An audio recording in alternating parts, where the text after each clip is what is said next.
अभिभावकों जय श्री कृष्ण। आज मैं आपको भाग्य रेखा के दूसरे रूप के बारे में बता रहा हूँ। सूर्य रेखा के क्या वर्जन होते हैं और उसे क्या फल मिलता है, इसकी जानकारी दे रहा हूँ।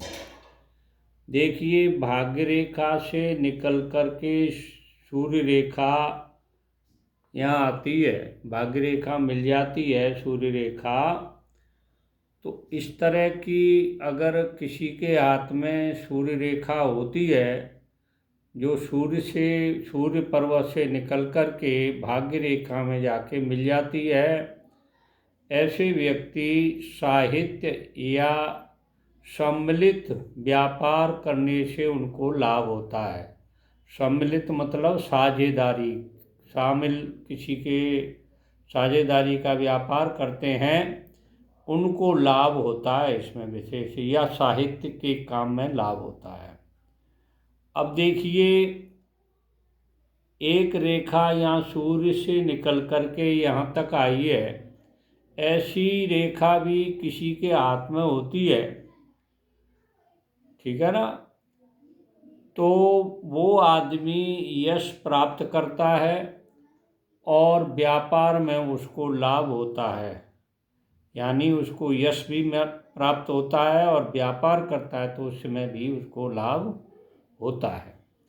अब देखिए, दूसरे हाथ की रेखा, किसी हाथ में इस तरह की रेखाएं होती हैं, जैसे ये यहाँ से सूर्य से पर्वत से निकल कर के यहाँ आती है ये रेखा, और इस भाग्य रेखा मिल जाती है। सूर्य रेखा से निकलकर और यहाँ से ये शनि पर्वत तक चली जाती है, शनि पर्वत है यहाँ ये, और एक रेखा निकल कर के यहाँ बुध पर्वत तक आ जाती है।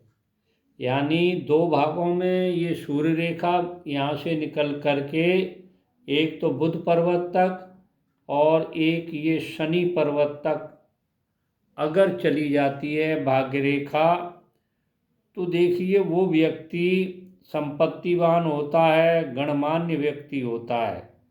गणमान्य कौन कौन से होते हैं? जो या तो राजनीति में होते हैं या ऊंचे पदों पर गणमान्य व्यक्ति होते हैं, या संसार की भलाई के काम करते हैं, वो गणमान्य व्यक्ति होते हैं।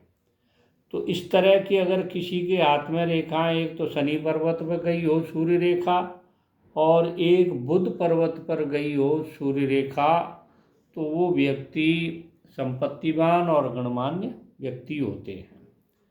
अब देखिए, हृदय रेखा से यहाँ निकल कर के सूर्य की तरफ जाए, यानी सूर्य से निकल कर चाहे तो हृदय रेखा पर आए, या यहाँ से निकल कर के सूर्य पर्वत पर जो रेखा जाती है, तो वो व्यक्ति युवावस्था के पश्चात, यानी जवानी के पश्चात वो यशस्वी होता है, उसको यश की प्राप्ति होती है, परोपकारी होता है और अल्प धन संग्रह करने वाला होता है।